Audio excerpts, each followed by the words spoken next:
সালামু আলাইকুম। Samsung A14 5G ফোনটির সমস্যা হচ্ছে ফোনটি শুরুতেই হ্যাং লাগা অবস্থায় ছিল। তার পরবর্তীতে কাস্টমার ওই ফোনটিকে অনেকদিন ফালায় রাখে। তার পরবর্তী থেকে ফোনটি আর চালু হয় না। আমরা যখন ফোনটিকে ফাস্ট সাপ্লাইয়ের সাথে সংযোগ দিয়ে এটার যে রিডিং এটি চেক করার চেষ্টা করি, তখন আমরা দেখতে পাচ্ছি এখানে যে 0.6 অ্যাম্পিয়ার নিয়ে ফোনটি দাঁড়িয়ে থাকে। অর্থাৎ এখানে 0.6 এর উপরে আর উঠেও না নামেও না, 6 এসে দাঁড়িয়ে থাকে। এই সমস্যাটি মূলত এটার যে ইউএফএস আইসি আছে, এই আইসির নিচ থেকে কয়েকটা বল মিসিং হয়ে যাওয়ার কারণে হয়ে থাকে। এই মুহূর্তে আমরা এটা যে ইউএফএস আইসিটি আছে, এই আইসিটিকে রিমুভ করে নেব।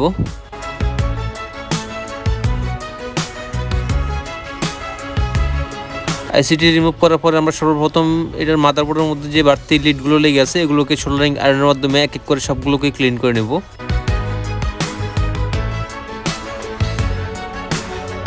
এখন আমরা সোল্ডারিং উইকের মাধ্যমে মাদারবোর্ডে থাকা প্রত্যেকটা বলকেই সমান করে নেব, যাতে পরবর্তীতে আমরা যখন ইউএফএস আইসিটিকে ইনস্টল করব, তখন আইসিটি খুব সুন্দরভাবে মাদারবোর্ডের সাথে ইনস্টল হয়ে যায়। আমরা মাদারবোর্ডে থাকা প্রত্যেকটা বলকে ক্লিন করে নিয়েছি। এই মুহূর্তে আমরা মাদারবোর্ডটিকে ভালোভাবে ওয়াশ করে নেব।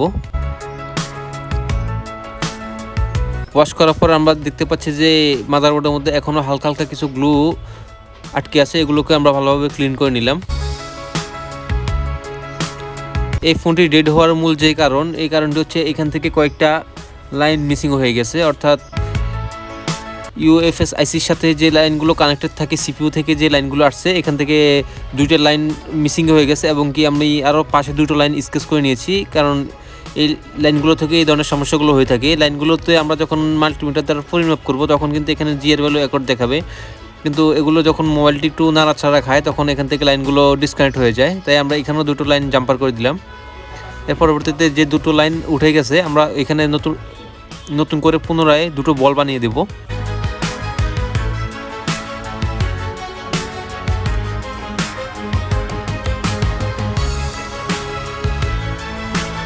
আপনারা যারা আমাদের মাধ্যমে আপনাদের মোবাইলগুলো সার্ভিস করাতে চাচ্ছেন, তারা সরাসরি চলে আসতে পারেন আমাদের শপে, mobile care and servicing centre, 5/1 Allah Karim Masjid market gate, Mohammadpur bus stand, Dhaka. অথবা হোয়াটসঅ্যাপে যোগাযোগ করতে পারেন আমাদের সাথে।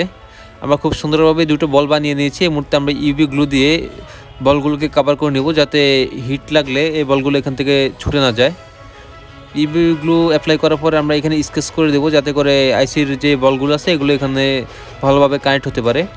আমাদের মাদারবোর্ডটি এই মুহূর্তে আইসিটি ইনস্টল করার জন্য একদম প্রস্তুত। এখন আমরা এটা যে ইউএফএস আইসিটি আছে, এই আইসিটিকে ভালোভাবে ক্লিন করে নেব। স্যামসাংয়ের মোবাইলগুলোতে ইউএফএস আইসিগুলো ক্লিন করার সময় অত্যন্ত সাবধানতার সাথে করতে হয়, কারণ এগুলোতে যদি একটু বেশি পরিমাণে হিট লাগে, তাহলে দেখা যায় এটা যে প্রোগ্রামিং আছে ওটা নষ্ট হয়ে যাওয়ার সম্ভাবনা থাকে। অনেক ক্ষেত্রে দেখা যায় এগুলার ইউএফএস আইসিগুলোতে হিট একটু বেশি লাগলে এটার প্রোগ্রামিংটা নষ্ট হয়ে যায়। আমরা ইউএফএস আইসিটিকে খুব সুন্দরভাবে ক্লিন করে নিয়েছি। এই মুহূর্তে আমরা আইসিটিকে রিবোলিং করে নেব।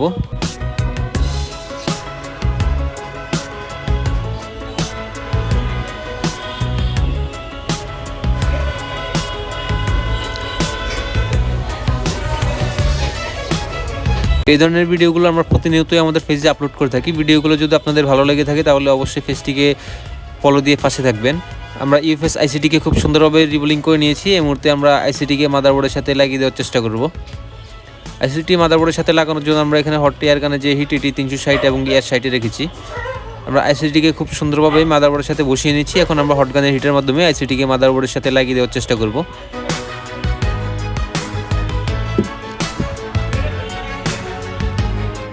আমরা আইসিটিকে খুব সুন্দরভাবে মাদারবোর্ডের সাথে ইনস্টল করে দিয়েছি। এই মুহূর্তে আমরা মাদারবোর্ডটিকে একটু ঠান্ডা করে পরবর্তীতে মোবাইলের সাথে লাগিয়ে দেখবো এটার যে সমস্যাটা ছিল ওটা সমাধান হয়েছে কিনা।